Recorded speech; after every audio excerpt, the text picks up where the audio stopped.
Bonjour à tous, j'espère que vous allez bien. C'est bientôt la fin des vacances, mais il nous reste quelques aventures à vous partager. Dans ce 4e épisode de vlog, nous partons avec des amis en Vendée dans notre maison de famille. Alors en route. Dans 35 minutes, on prend la voiture pour partir en Vendée. C'est parti pour une semaine un peu chill. Ça sera également l'occasion de découvrir peut-être quelque chose qui va être un des futurs projets sur lesquels on va travailler. C'est une maison qui est dans un état pas tip top. On va voir s'il y a du potentiel, on va voir si on peut en faire quelque chose. Ça, vous allez le découvrir dans le vlog. Et puis il y a plein d'autres choses qui vont sûrement se passer. Pour l'instant, je peux pas vous le dire parce que c'est pas encore fait. Donc je vous laisse découvrir ça. On va être 5 dans la voiture, ça va être un calvaire. Alors 6 parce qu'il n'y a pas Toon en fait dans cette voiture. Donc c'est parti, let's go pour la Sylvain, cette fois. Ah, sans Sylvain qui nous rejoint. À Niort, je sais plus quand. Il nous rejoint à Niort samedi midi.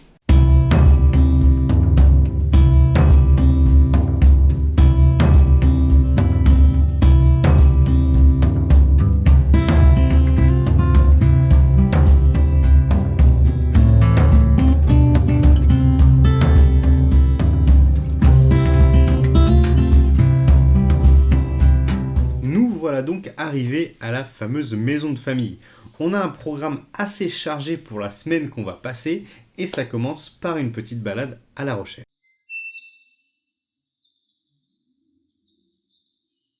Et ben voilà, on est en route pour La Rochelle. C'est parti, allons-y. Du coup là on est arrivé à La Rochelle, mais par contre on trouve pas de place de parking. Donc là Clément a trouvé... J'ai rien trouvé du tout pour rien trouvé.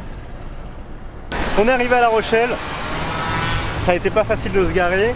L'objectif va être maintenant de rejoindre le centre-ville, on a décidé de se faire une petite glace. En toute franchise, je pense que ça va être plutôt sympa. Et puis voilà, let's go, allons-y.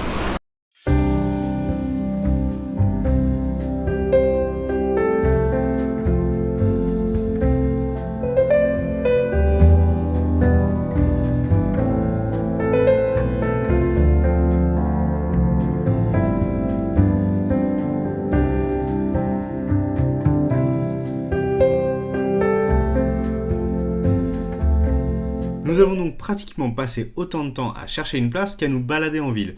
Et en plus, il y avait un monde fou. Bref, je vous conseille plutôt d'y retourner hors saison si vous en avez l'occasion. Maintenant, intéressons-nous un petit peu à cette fameuse maison. Dans la famille, nous appelons cette bâtisse la charretterie. Il semblerait qu'il y a plusieurs dizaines d'années, le bâtiment servait à ranger des charrettes. Ça reste bien sûr à prouver. En tout cas, il n'a pas été habité depuis bien 40 ans et il n'était qu'une résidence secondaire. Aujourd'hui, nous allons y pénétrer et voir si des restaurations sont possibles pour se lancer, pourquoi pas, dans un projet immobilier. Rien n'est fait, on découvre ça ensemble. On va maintenant aller chercher Sylvain à la gare de Niort. C'est parti. On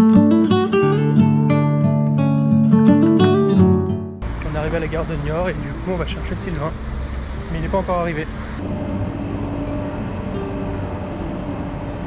On est sur le quai de la gare, je reçois un coup de téléphone, c'est Lionel. On a une amende. Oui. Ah d'accord, bah écoute, parfait. Et bien À toutes. Donc en fait, on a loupé Sylvain. Il est à la voiture.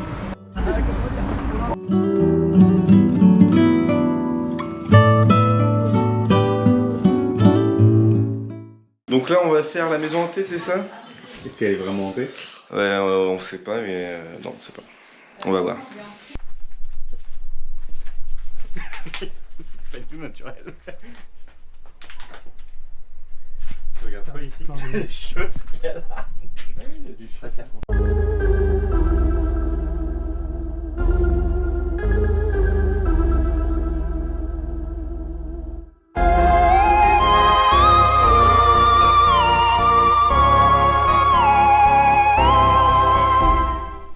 Je pense que c'est l'enfer, mais c'est marrant.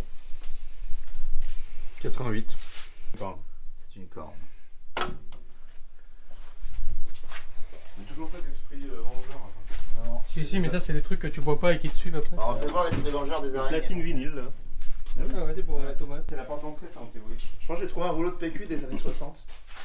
Oh. Il fait peur comment? Ah oui, il est pas mal. Qu'est-ce que c'est que ce truc? C'est une vieille machine à laver? Ah, c'est une vieille machine à laver, ouais. Je crois que Sylvain il est monté mais on va plus jamais le revoir là. Ah. Il y a quelqu'un qui va enlever l'échelle?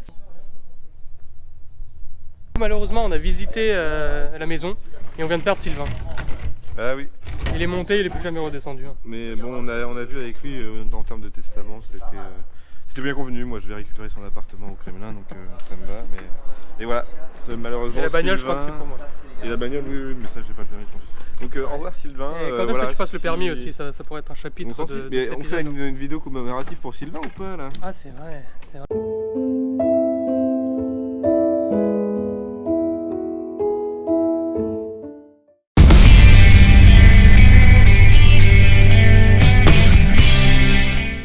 Du coup, là on a une espèce de petite maison en briques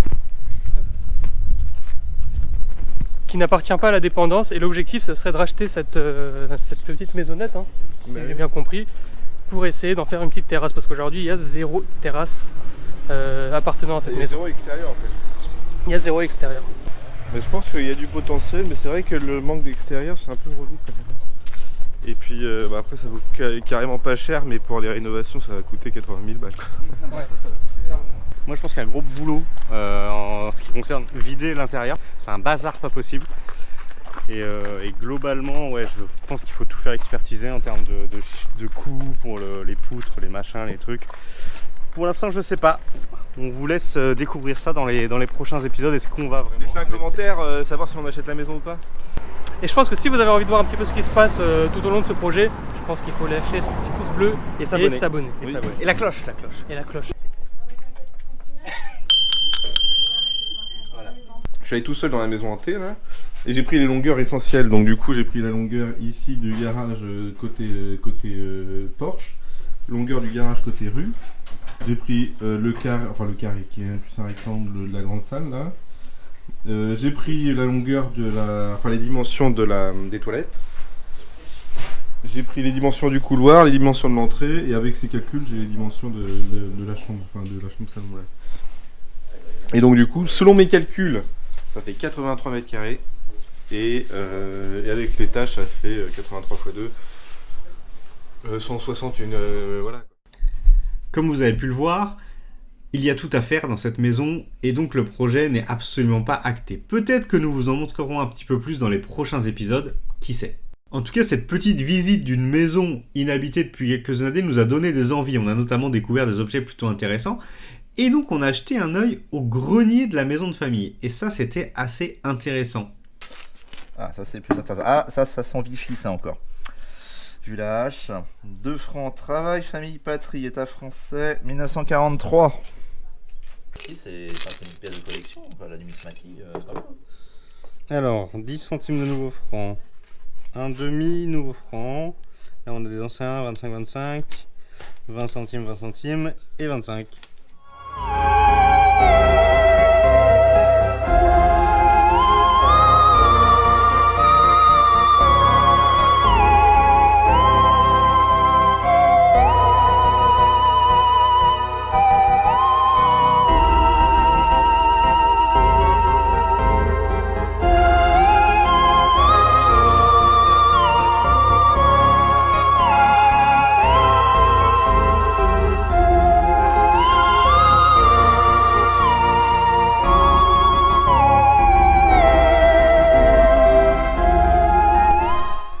On est passé dans le grenier et honnêtement il y a beaucoup de choses, beaucoup à déblayer.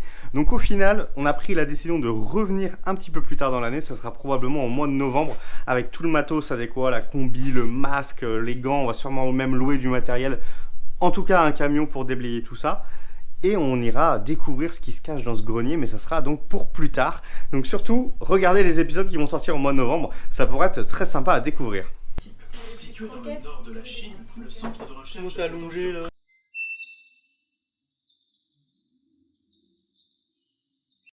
Nous sommes actuellement à Maizey, c'est juste à côté de la maison où nous sommes. C'est en plein cœur du Marais Poitevin et le programme de la journée est assez simple. Nous allons d'abord faire une petite balade en barque, très sympathique. Ensuite, un petit tour au restaurant L'Atelier d'Essence. Nous vous en dirons quelques nouvelles. Et on finira la journée par une animation son et lumière qui sera projetée sur l'abbaye de Maizey. Plus d'infos tout à l'heure. On est dans une barque, on a embarqué à l'embarcadère du Vieux-Port. Ça nous a coûté 21 € pour une barque qui est capable d'embarquer jusqu'à 7 personnes. À l'heure actuelle, on est 4 et on va naviguer pendant 1 heure. On n'a pas de guide, il y a également la possibilité de prendre un guide si vous voulez avoir des explications sur ce qui vous entoure. En tout cas, c'est plutôt sympa, c'est très très très calme et c'est quelque chose que je vous recommande comme activité.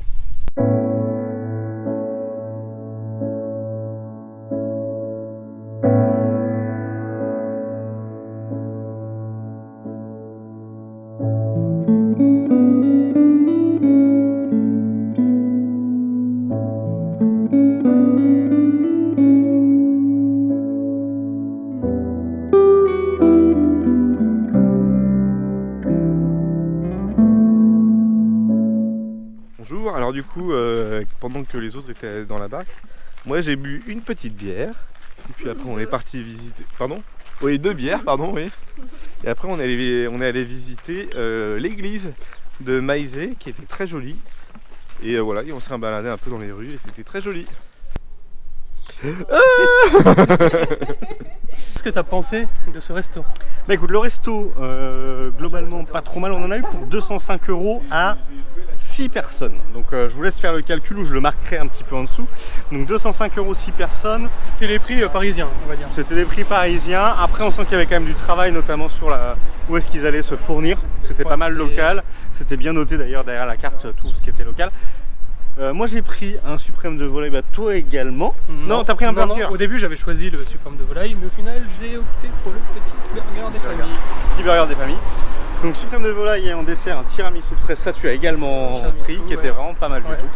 Et bonnes fraises, hein, putain les fraises. On est en route pour le spectacle Son et Lumière de l'abbaye de Maizé. C'est parti, ah ouais, avec un petit peu de pluie, mais c'est très léger, ça devrait quand même bien se passer. Je pense qu'on pourra probablement pas filmer, donc ce que je fais c'est que je vous dis à plus tard.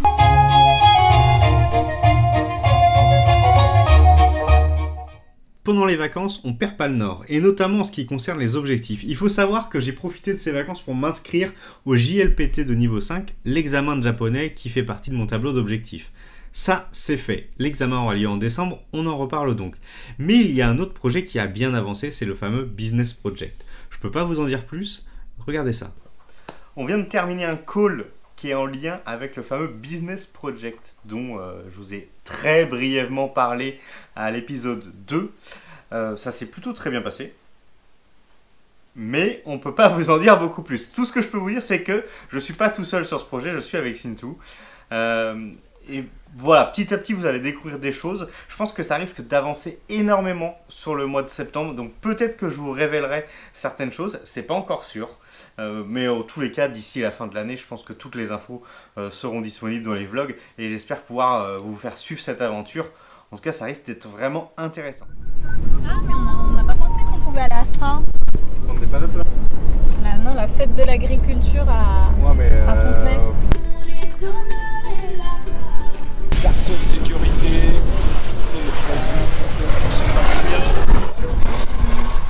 On va découvrir le tractor pooling. Donc là, en fait, le mec il est en train d'expliquer que c'était les agriculteurs américains à la base qui savaient pas trop quoi faire de leur week-end et qui ont décidé d'inventer cette discipline. J'ai pas encore tout à fait compris ce que c'était. On en reparle tout à l'heure.